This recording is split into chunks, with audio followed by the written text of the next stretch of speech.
Cette erreur que nous commettons tous dans la cuisine. Comment considérez-vous vos habitudes de ménage et de rangement dans votre cuisine? Vous vous dites certainement qu'elles sont idéales et que vous faites tout du mieux possible. Et si nous vous disions que nous commettons tous des erreurs lorsqu'il s'agit d'effectuer des tâches dans notre cuisine? Ce n'est pas parce que nous faisons toujours quelque chose de la même manière, que nous le faisons bien. Les méthodes que nous utilisons sont parfois plus traditionnelles que scientifiques, et il est fort probable que vous commettiez certaines erreurs dans vos routines habituelles de ménage. Voici celles qui apparaissent le plus fréquemment.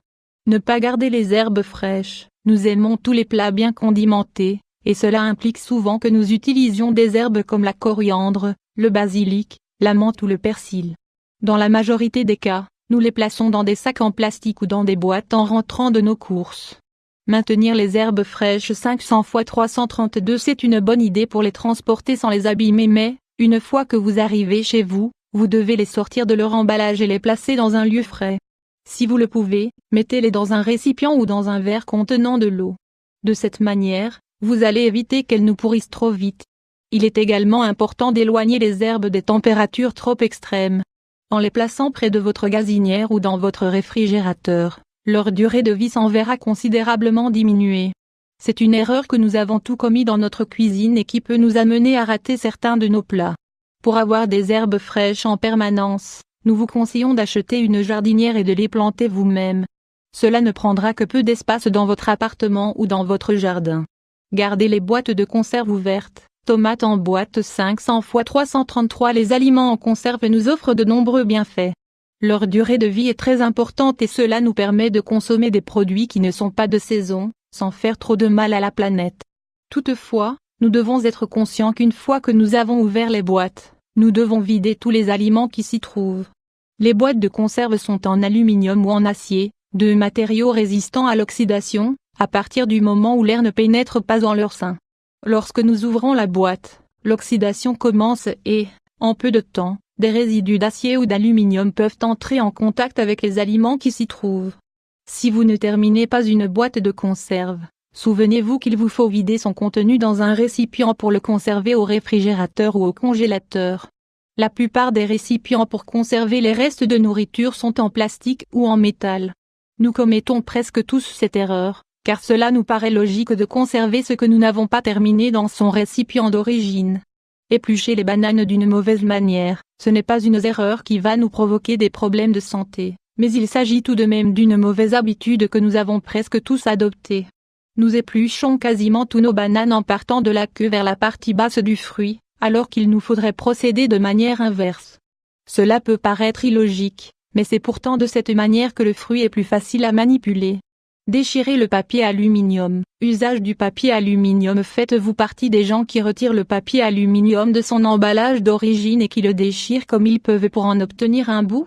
Vous êtes-vous déjà rendu compte que le petit carton qui contient le papier aluminium dispose d'un bord tranchant, qui est en forme de zigzag? C'est également l'une des erreurs les plus fréquentes que nous commettons en cuisinant.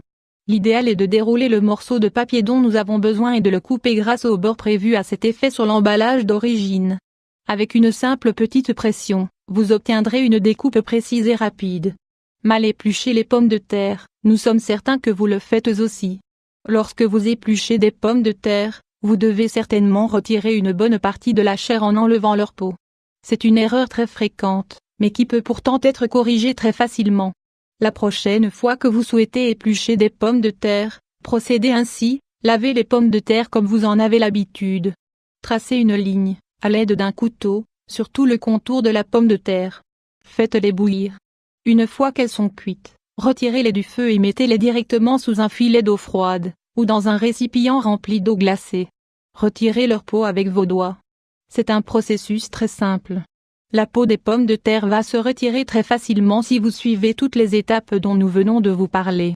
En inversant simplement les étapes de votre procédé habituel, vous allez pouvoir gagner beaucoup de temps. Et de pommes de terre. Nettoyer le micro-ondes. Vous préférez très certainement aller chez le dentiste que nettoyer votre four à micro-ondes. Pourtant, vous pouvez vous rendre la vie facile en plaçant une éponge imbibée d'eau au centre de votre appareil. Mettez-le en route pendant 1 minute, puis retirez l'éponge en faisant attention de ne pas vous brûler. L'eau évaporée va permettre de ramollir les résidus de nourriture accrochés aux parois de votre four. Une fois cette opération réalisée, vous n'aurez plus qu'à passer un coup d'éponge rapide. Vous allez voir que toutes les saletés et tous les résidus vont être éliminés en un rien de temps. Servir un repas dans des plats froids, vous vous efforcez toujours de préparer vos plats afin qu'ils soient succulents et servis à la température idéale, non? Pourtant, quand vous les servez, il peut arriver qu'ils ne soient pas assez chauds. Vous vous demandez certainement pourquoi cela vous arrive alors que ce n'est pas le cas au restaurant.